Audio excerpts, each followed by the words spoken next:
Hello guys, my name is Crystal and welcome to my YouTube channel. Welcome old subscribers, welcome new. If you like my videos, please press the like button. Please subscribe. Thank you all for your support. Alexa, what's the time please? It's 1:43 p.m. Right, there's no need to walk the dog this afternoon because Charlie has walked the dog with me. Yes, Charlie, and we're just friends. Basically, I took Max out for a walk this morning, just after 10 a.m. or just before, and Charlie and his lady friend were outside the co-op, Rochester Riverside, and Charlie's female friend called me over. I think she said, "Look, there's Crystal." So I walked over to Charlie, and Charlie's girlfriend went into the co-op, and Charlie and Samir and myself and Max walked halfway up to the Rochester Riverside field where the builders are still working, of course, and waited for his girlfriend to come out of the co-op. Really nice lady. Long black hair mixed with grey, and Charlie carried the shopping, and I've just come back from just sitting around Charlie's flat with his female friends. They're actually not together, they're not a couple, they live together, but they're not sexually involved, they're just a couple that lives together. Some people do live separately inside a home and not be sexually involved. So Charlie asked me if I wanted to go back to their flat, because talking to another woman for me is a type of therapy.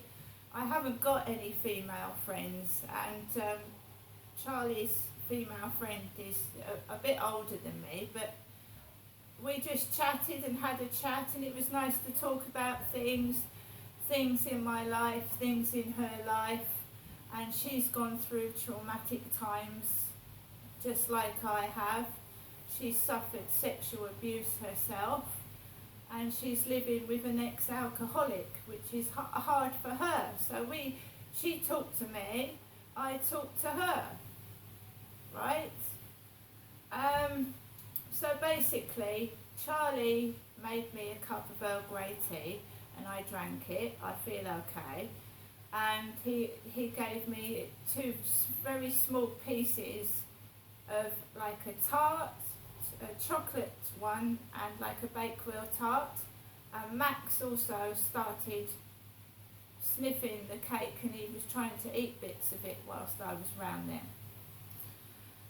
So I sat and I talked to Charlie's friend for it must have been 2 hours on and off, just sat there talking. It was a kind of therapy. My mum had actually called me on the phone this morning, and let's hear Jennifer, because Jennifer is my mother. Let's hear Jennifer's answer phone message. To me, her daughter Crystal. On EE voicemail, you have 1 new message and 16 saved messages. First new message. Received today at 10:50 a.m. Good morning, Janessa. Giving you the usual daytime telephone call. I'm ringing you a bit later because I got up a bit later today. I'm thinking of you, otherwise I wouldn't be ringing you, and I'll be ringing you sometime later on this afternoon. And I hope to see you Monday or Tuesday, if that's all right with you. Okay, Janessa, bye for now. Have a good day. Bye. To return the call at your normal call rate, press hash. To listen to the message again, press. Your message will be saved for. So my mum called, an hour ago? An hour ago, my phone was going off in my pocket, I believe, whilst I was round Charlie's flat. She called an hour ago to tell me that she wanted me, Crystal, to have a good day. I don't know, whatever that means. What does a good day mean? A good day without any incidents, a good day without any bullying, a good day without being abused. I don't know what my mother means. I don't know what she means. I've still got money left over from what she gave me last time I went up there. When my dad died, he left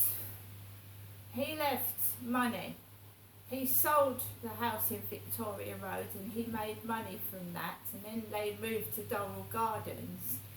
And as the lady in the flat was saying, when someone leaves no will, half should go to the children and half should go to the wife. And obviously my mum, because my dad died, she told me that everything he left should be given to her.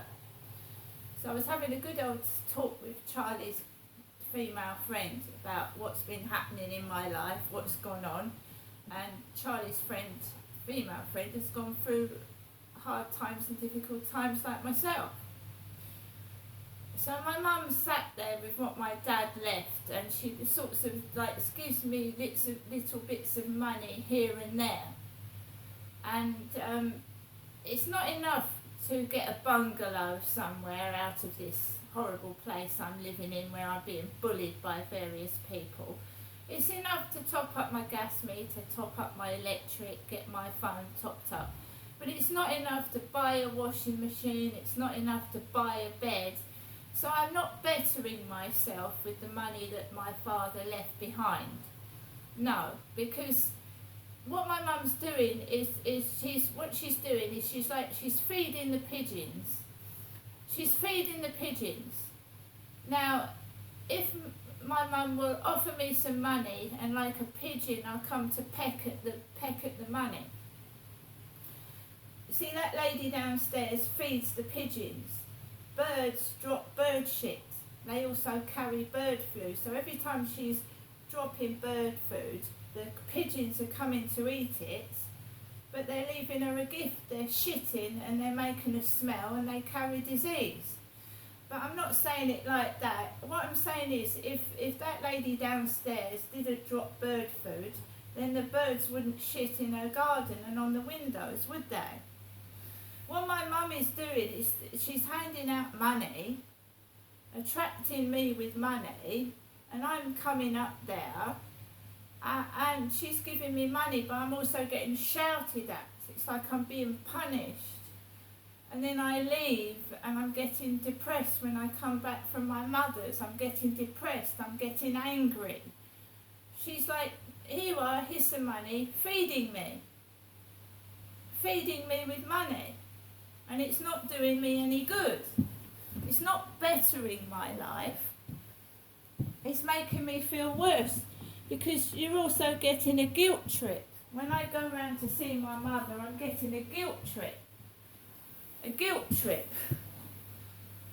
Because years ago when my dad was abusing me, right, maybe the police didn't do anything, but my mum obviously must have known it was going on. And she chose to stay with my father even though he was abusing the children. And how do I do not know that my sister went through it as much as I did, right? So my mum never bothered with me. In 22 years when I lived in Gloucestershire, she never ever bothered with me. She might have sent a £10 postal order here and there, but she did not bother with me. She didn't care. And what was going on up in Gloucestershire? I was getting abused by men, I was starving, I was almost dying. I almost died in Gloucestershire in an underground flat where I was being hidden away from the world. In a women's refuge hostel type place, away from men beating me. So I've had a long therapy session with Charlie's girlfriend. So Charlie's girlfriend got up about 1 o'clock-ish and she said, well, Crystal, I think it's time that you go now. Charlie invited you round and she asked Charlie to take me back home. And she said to Charlie, the dog is not coming with you, don't take the dog. And obviously Samir is a big dog and he's sort of protection for Charlie, isn't he? So Charlie left the flat with me at approximately 1 o'clock this afternoon. His girlfriend did not come with us, and there was a huge pile-up of traffic across the Strood Bridge, and there was a bitch laughing out the window, a female, a woman, not a bloke, it was a woman, laughing out the window because my son used to take me to Gravesend. He used to take me out in this type of weather to the seaside, and I don't see my son. He's my son. I don't see him anymore. He's gone to London. I don't see him. I don't know whether it's some kind of joke for some people, but I don't find it funny. I don't find it funny at all.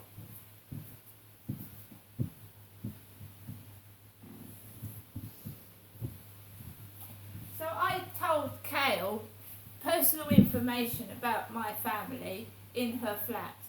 The scaffolding had gone down from their flat in Rochester. The scaffolding was down, the window was open. It was a bit chilly in there, and they had about, 6p on the electricity meter. 6 pence. But they've got mice in their flat. Mice. There's mice shit in their flat. There's mice everywhere in Medway. There's a mice problem, and their landlord is not helping them with this problem, and it is the landlord's problem. There's mouse shit. There was mouse shit in their flat. Mice poop. It's no big deal. There was mice poop in my old flat because mice are attracted to rubbish, shit, dirty babies' nappies, dog shit, chips left from a takeaway. Mice are attracted to dirty food. And I think there's some kind of bar or a restaurant underneath their flats. So, they're leaving dirty rubbish about, and it attracts mice. And you shouldn't, obviously, in a restaurant and a bar, you shouldn't be attracting mice. You'll get your business shut down if you find a mice running around it, a mouse. Vermin. They carry germs and disease, mice, as do pigeons. Attracting pigeons is pigeons shit and carry germs. So, people taking the piss out of me, have it back at you. Anyone that feeds pigeons is attracting bird shit. And bird shit could carry anything in it, and it smells. And what do seagulls do at the seaside? Pinch your chips. Birds can be dangerous, they can. A bird could peck off your finger. Right, so Charlie walks me back just after 1 o'clock. His girlfriend requested he doesn't take the dog. Charlie is a very thin, vulnerable man. He's an ex-alcoholic and he's very, very skinny. And he walked me down the road. We got across the road. I'm more protection to Charles than he is to me, to be honest, because I'm strong. And Charlie's thin and weak. And obviously bullies prey on the vulnerable, don't they? And they laugh and bully a vulnerable person. That's what bullies do.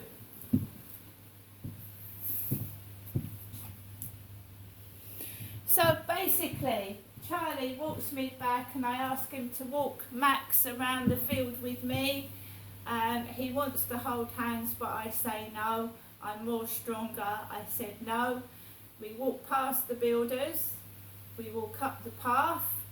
And the fucking maniac, and he is a maniac, the maniac with Luna is right behind me and Max. Now, where did he appear from?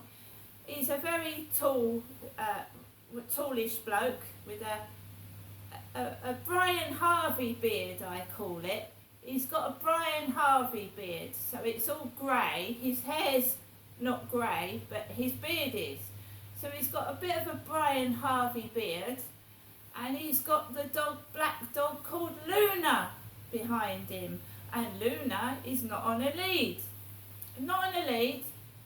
So I've told this guy keeps saying sorry, but he doesn't put the dog on a lead. So Charlie and I were walking down the path, and Luna bounds down and jumps all over Charlie. About 4 or 5 times it jumps all over Charlie. And Charlie says to me, "Is that the man with the dog Luna that, tried to jump all over Max?" And I said, "Yes." So this guy has watched Luna jump all over Charlie and almost knock him over. Charlie's thin. He said if someone had a bad hip, that dog would break it. This guy just walks up to Charlie, says sorry about that. He doesn't put the dog on the lead or stop him. He just carries on walking. And Charlie says to him, "That's Luna, is it?" Yeah, he went, "Luna. Luna for lunatic." So if you see a guy, usually wearing shorts and a t-shirt, with a Brian Harvey beard, with his shirt sticking out, and he looks all undishevelled and like he hasn't had a wash, that's Luna he's walking with, and he calls it Luna for lunatic. He's called his dog Lunatic, even though he's letting his dog jump over old people. He's called his dog a lunatic. Luna for lunatic, apparently. And it almost knocked Charlie to the floor, the dog did. He didn't go near me, it went all over Charlie. It was attracted to Charlie for some reason, and it kept jumping all over Charlie. So the guy with Luna, which is short for lunatic, black dog, walks across and around the field. There's loads of people on the field, they're laughing. A guy on a scooter says hello to Charlie. And I'm just talking to Charlie and trying to help him, because he's going to end up getting either run over, trounced on, or being over friendly with people is not a good idea. Because I've learnt from that, they'll take advantage of you and they make you a laughing stock. I just ignore people, I walk past them, I don't take any notice of them. But Charlie goes up to everybody, and you can't trust people, you just can't.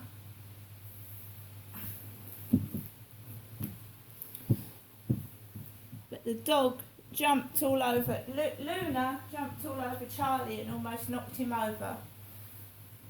People find him a source of amusement. They find in Charlie a source of amusement. I'm just going to eat a jelly baby. Which isn't nice, is it? No one likes to be made fun of and laughed at. So Charlie walked around the field. He said Kim had spoken to him, and she said she wanted to spank Charlie's bottom. Spank it. She said she wanted to spank Charlie's bottom as a joke. Spank his bum. Spank his bottom. I said she's friendly with everybody. She does say rude things. She said rude things to me. I said she does it to everyone. She's called me sexy legs. But apparently she wants to spank Charlie's bottom. Spank it. She had a word with Charlie, and she told him I'd complained about him. She told me she was going to tell him just to not touch me. But she told Charlie I complained about him. But he was all right about it. I just explained, I like you, I like your girlfriend, you've stopped and spoken to me, and I like that. But I just want friends. He's just an eccentric man, and he's got himself attached to me, he likes me. And as long as he keeps his hands to himself, that's fine.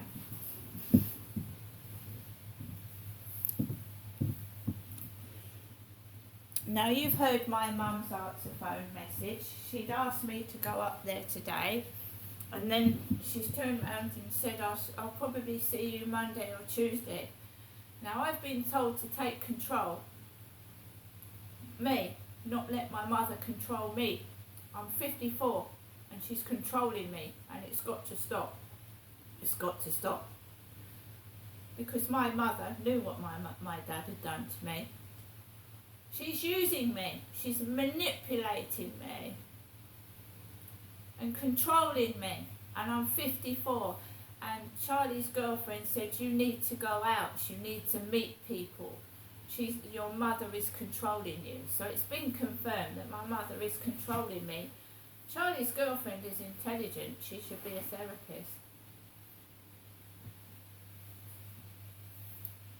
I'm being manipulated and laughed at, like my mother did to my father when he was alive. Laughed at.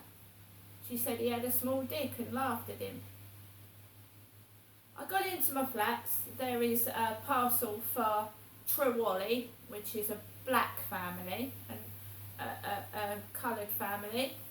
I'm white, and a person that's a different colour. You know, it's no good saying Trewally is a white person's name. It's a black person's name.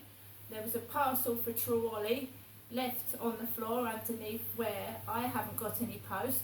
The post lady that Charlie was talking to yesterday was outside my block of flats. And there was a parcel for Trewally on the floor. Wally. Got up into my flat. Max is dog tired. Excuse the pun, but he is dog tired. He's had 2 walks in one morning and afternoon. And I'm going to rest, and I'm going to cook my lunch, which is a baked potato, chicken and baked beans. Right?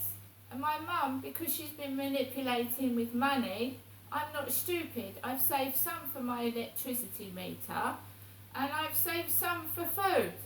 And you've seen my video, mine Crystal's video for yesterday, where I got a Magnum lolly and I got food. Back at you, bullies. Back at you.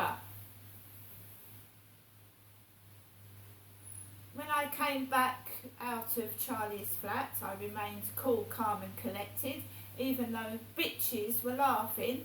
Females with really tight leggings. When I was walking to Charlie's flat, there was a woman getting into a car and she looked half naked. She had a really tight pair of shorts on and trout lips. You know, plastic lips, liposuction lips in their 20s. They're women in their 20s. Trout pout, Botox lips, Botox face. Because they're insecure about themselves when they're only 20 years old. You've got 20-year-olds having plastic surgery because they're not confident with the way they look.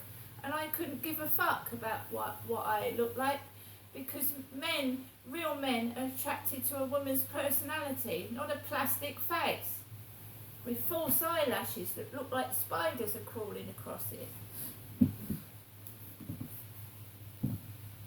So whoever is trying to film porn or whatever they're doing, it looks ridiculous. Charlie had a thick coat and trousers on, and I had a waistcoat and a jumper and trousers on myself. And my neighbour, whose name is Richard, my neighbour upstairs is called Richard. There was a van parked by Rochester Riverside with Richard Watts on it. Richard Watts. So his name upstairs is called Richard. My name is Crystal. So now you know why they're taking the piss out of me and calling me a man. The neighbour upstairs is called Richard. The one with the Ford Mondeo. I don't drive. I walk with Charlie to his flat in Rochester, and Charlie was walking with a woman. Me. Charlie was walking with me. I'm sure Richard hasn't got a pair of boobs. See you later.